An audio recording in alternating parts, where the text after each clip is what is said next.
This is Reverse Reset Restore, the podcast where we delve deep into the fascinating world of our health, wellness, thoughts, and behaviors. Join me, your host Sally, as we begin a 6-part exploration of the intricate connections between the body's primary stress hormone, cortisol, and our health, uncovering insights that may just revolutionize the way you approach your own well-being. Change comes from within.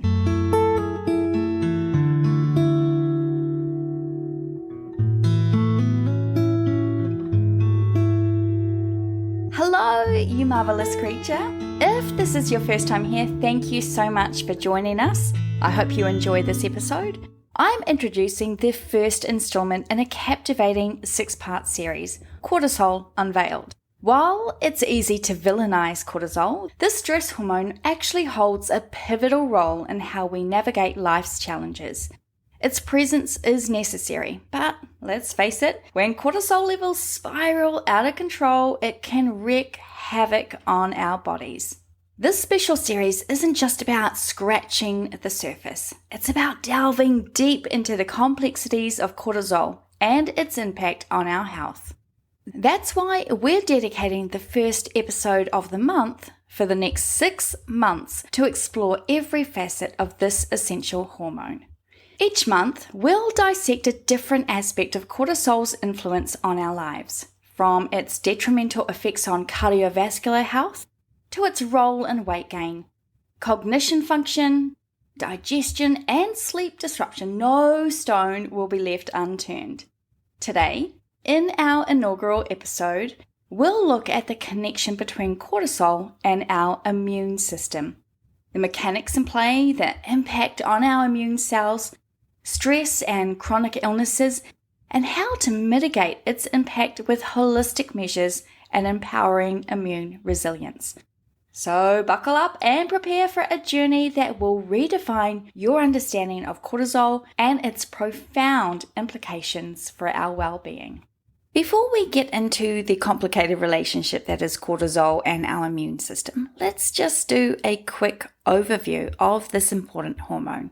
So basically, cortisol is a hormone that's made in your adrenal glands, which are these little guys that sit on top of your kidneys. Now, when you're stressed out, your body releases cortisol as part of its natural response to help you deal with whatever's stressing you out. So when you're facing a tough situation, cortisol kicks in to give you a burst of energy and focus, kind of like a superhero swooping in to save the day. You probably know about fight, flight, or freeze responses. I've mentioned it before in other episodes. This is part of our ancient or reptilian brain that alerts us to danger.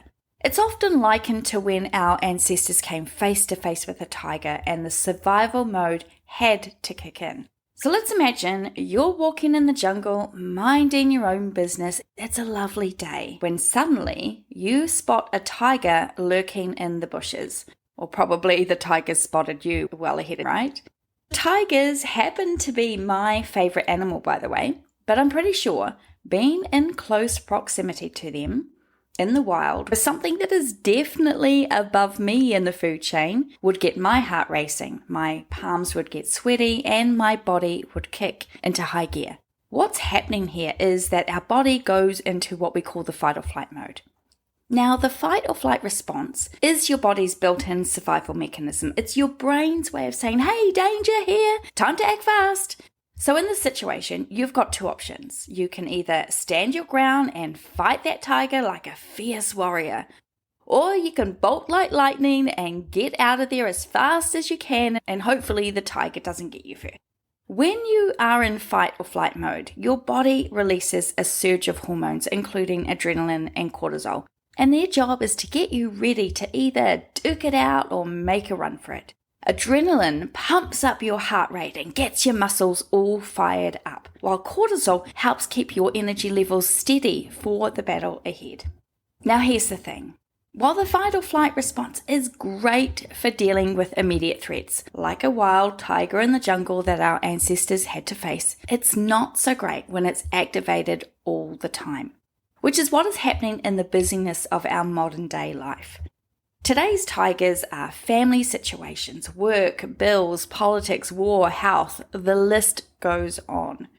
Constant stress can put a real strain on your body, leading to all sorts of health issues in the long run. I know this analogy gets thrown around a lot, but I'm using it to help you form the connection a little better and understand not only how cortisol works, but also what other roles it plays in lots of other stuff like regulating your blood sugar levels, controlling your metabolism, even helping with memory formation. So in a way, it's like your body's multitasking hormone. And while cortisol is super helpful in small doses, like those tiger moments we face, too much of it can cause problems. And in the series, we're looking at how long-term stress or continuous high cortisol levels can mess with your sleep, digestion, and as we'll find out in this episode, your immune system. Stress is a necessary part of life, and not all stress is bad. In fact, there is a lot of good stress that happens in our lives. This good stress, often referred to as eustress, is a type of stress that can have positive effects on our well-being and performance. When managed appropriately, it can lead to feelings of fulfillment, motivation, and personal growth. Here are a couple of examples of situations that can induce good stress and subsequently result in the production of beneficial cortisol. Exercise. Engaging in physical activity, such as high-intensity interval training or weightlifting, triggers the release of cortisol. Now, you may be thinking, Sally, exercise isn't exactly what I think of as something that gives me a good stress feel. Stress, yes, but good stress, not so much. But in this context, cortisol helps mobilize energy reserves and enhances focus and alertness, leading to improved performance during workouts and better overall fitness. Our second example is how eustress can be good for learning and growth. Acquiring new skills or knowledge can involve a degree of stress as the brain adapts to unfamiliar information. Cortisol release during learning activities can enhance memory formation and cognitive function, facilitating the acquisition of new skills and fostering personal development. Cortisol is a necessary part of our existence, designed to keep us safe. And while it serves as a crucial function in managing short-term stress, prolonged elevation can disrupt the delicate balance in the immune system. High cortisol levels can suppress the immune system's response, making the body more susceptible to infections and illnesses. Unfortunately, what is happening is that more and more of us are living under a dense weight of excess cortisol. I've often joked that I must be made up of 95% cortisol some days. And while this is an obvious exaggeration, that excess cortisol flooding all the nooks and crannies of our bodies builds up, becoming an uninvited and never-ending house guest. And the damage can be catastrophic. Let's look at the mechanisms involved when cortisol suppresses our immune system. Alleviated cortisol levels can interfere with the communication between our immune cells, particularly T cells. This disruption hampers the coordination required for an effective immune response, creating a cellular communication breakdown. Then you've got the inflammatory dilemma. While cortisol has anti-inflammatory properties, chronic elevation can paradoxically contribute to a state of chronic inflammation, further compromising immune function. We talk a lot about this in my household. I have a long-term neck injury thanks to a car crash in my early 20s. This has left me with chronic pain, which gets worse with inflammation. And when I am stressed, forget about it. Then my pain escalates and the inflammation spreads out as my cortisol levels rise like an incoming tide. Whatever anti-inflammatory properties a short-term cortisol hit might provide is long gone because I'm constantly courting chronically high levels of cortisol in my body with little relief in sight. As Dr. Esther Sternberg in her book The Balance Within, The Science Connecting Health and Emotions notes, chronic stress brought on by long-term emotional turmoil leads to long-term high levels of cortisol, which suppresses the immune system. High cortisol levels can lead to a reduction in the activity of immune cells, including natural killer NK cells and macrophages. These cells play a pivotal role in identifying and eliminating pathogens.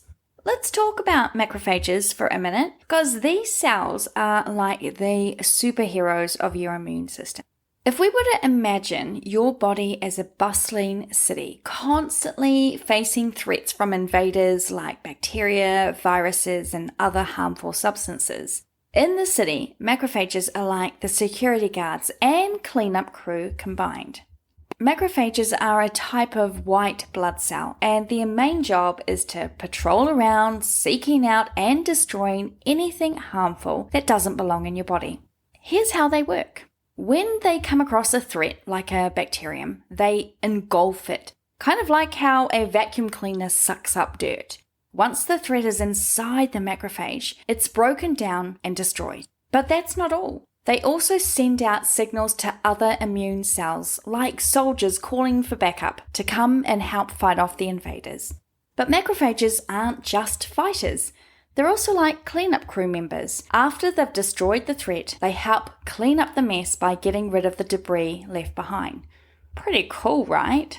Here they are, patrolling your body, gobbling up bad stuff, and calling for reinforcements when needed, all to keep you healthy and safe from harm. But unfortunately, when the city, your body, is under constant stress, cortisol levels can run these guys down and out. And with fewer macrophages to act as security and cleanup crews, your city is left defenseless, allowing your immune system to be compromised and overrun. And when your defenses are down, your risk for illness and disease, from a simple flu to cancers and everything in between, skyrockets.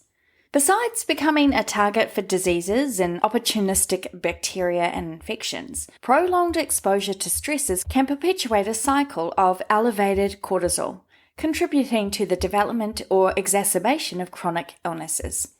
So, what types of illnesses are we talking about? How much time you got? 'Cause the list is long. Let's break it down to just a few illnesses and conditions that have strong ties to the immune system directly.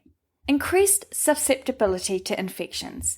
Elevated cortisol levels can suppress certain aspects of the immune response, making individuals more susceptible to infections caused by bacteria, viruses, and other pathogens.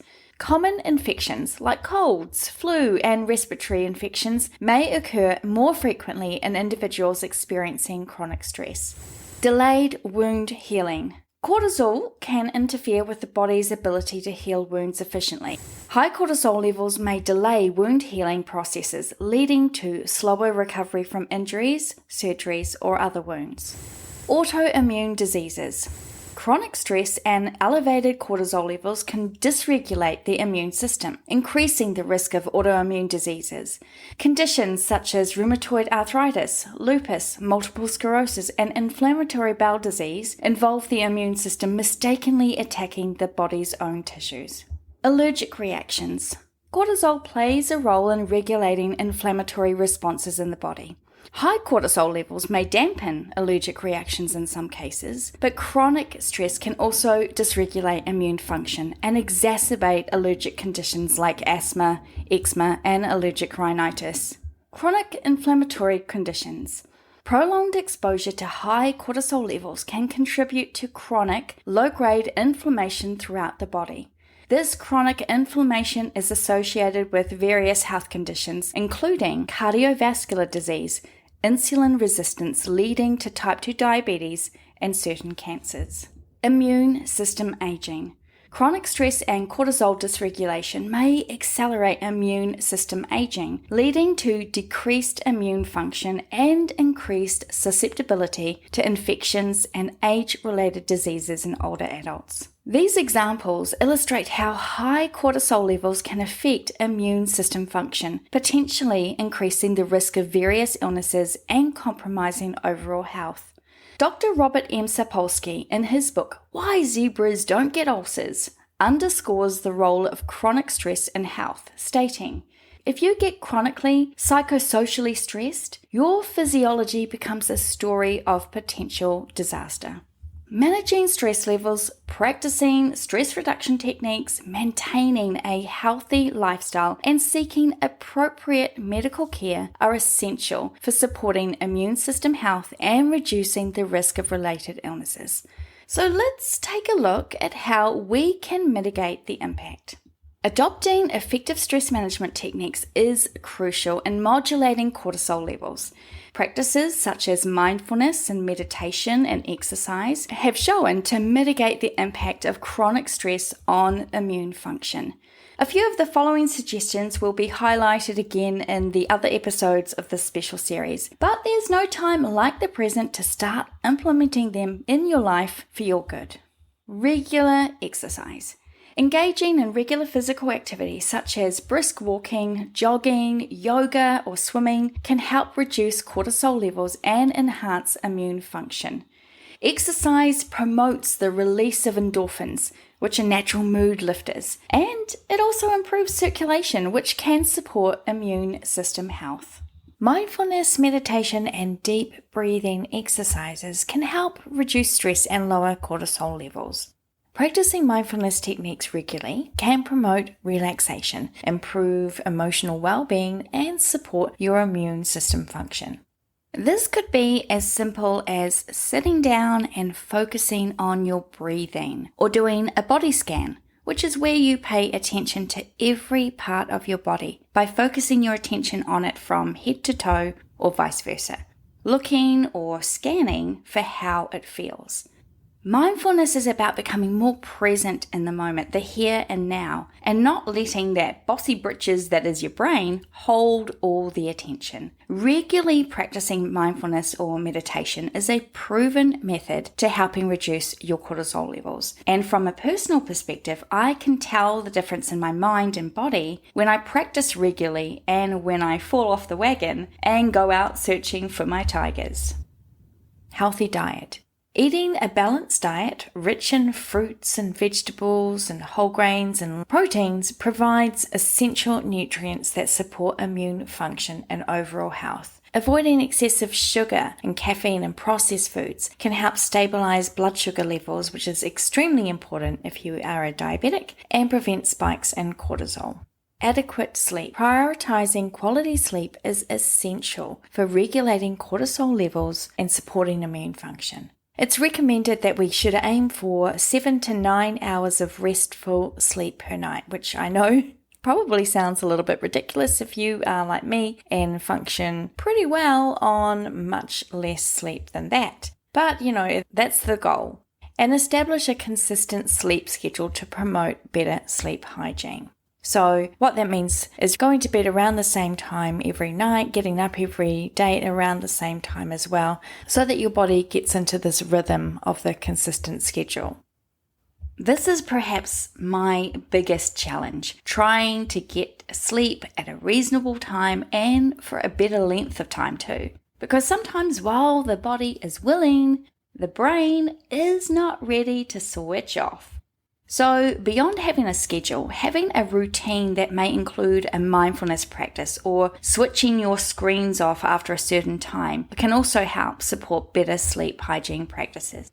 Social support. Maintaining strong social connections and seeking support from friends, family, or support groups can help buffer the effects of stress and reduce cortisol levels. Spending time with loved ones or people that you really enjoy their company, engaging in meaningful activities, and sharing concerns can provide emotional support and promote resilience. Relaxation techniques. So practicing relaxation techniques such as progressive muscle relaxation or guided imagery or even aromatherapy can help reduce stress and lower cortisol levels. Taking breaks during your day to engage in calming activities promotes relaxation and supports your immune system health. Time management. Well, this one sounds probably a little bit strange, right?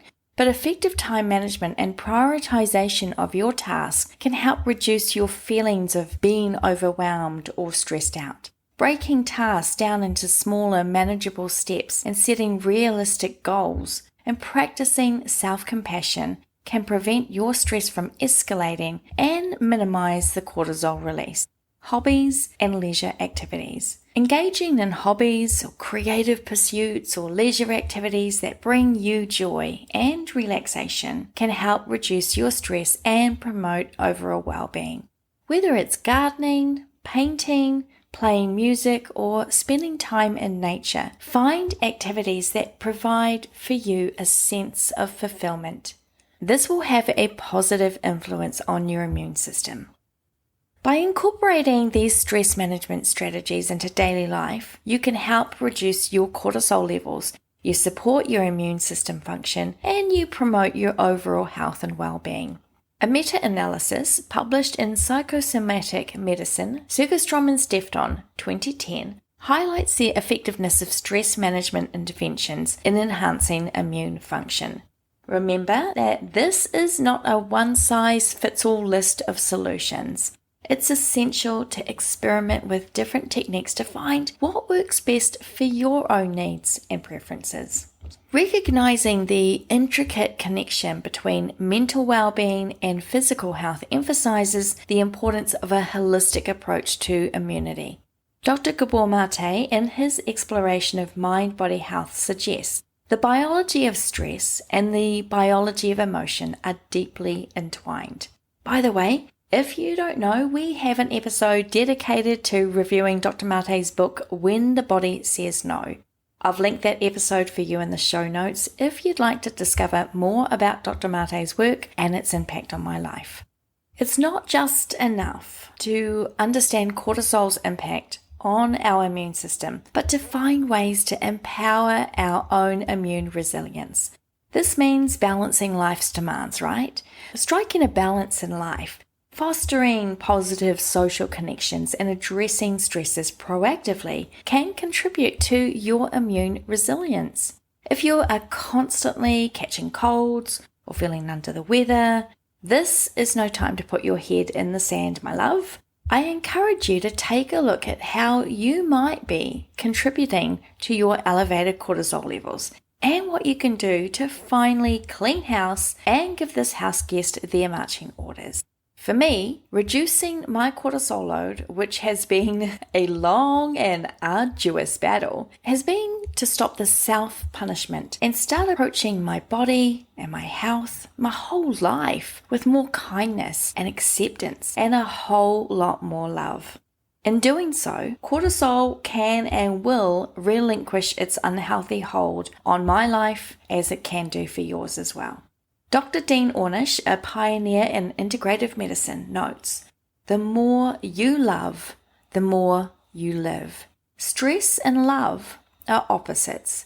When we learn to find time for love and relaxation, our bodies learn to invest energy in repairing the immune system. Understanding the impact of cortisol on the immune system provides a foundation for informed well-being choices. Once you have an understanding of the hows and the whys, you can choose to change the way you respond to stress. And integrating stress management practices into your daily life emerges as a powerful tool in maintaining immune resilience and overall health. I hope that this episode has shed some light for you on how cortisol works for and against us and the impact it has on our immune system. Have a think about whether any of your ailments may be being fed by high levels of cortisol that is waging a war on your immune system. And then take a few of our suggestions and see if they might work for you. Or let me know if you have another suggestion that does work for you. Sharing is caring, right? Also, remember that these things take time, so you're not likely to lower your cortisol levels and your body's responses to it overnight, or even in a few days, or a few weeks. This is going to be the long game, and you are worth it. Go ahead and share this episode with anyone you think may need to hear it, and hit the like, follow, subscribe buttons. You know the drill. If you want to hear about how cortisol plays out in other areas of your life and health. Plus, we have a whole bunch of other topics here on Reverse Reset Restore, like how to embrace change, how suffering is optional, and some practical tools like breathwork and using laughter as medicinal relief. As always, I'd love to hear your thoughts on today's topic, or any topic you might want us to talk about. DM me through our socials or email me. All of the contact details are in the show notes. We wrap up with a quote from Daniel Gilbert, American social psychologist and writer and professor of psychology at Harvard University, who has this to say about cortisol. The happiest people have the lowest level of cortisol. Cut the stress. More yoga, less road rage, and you'll cut your cortisol production.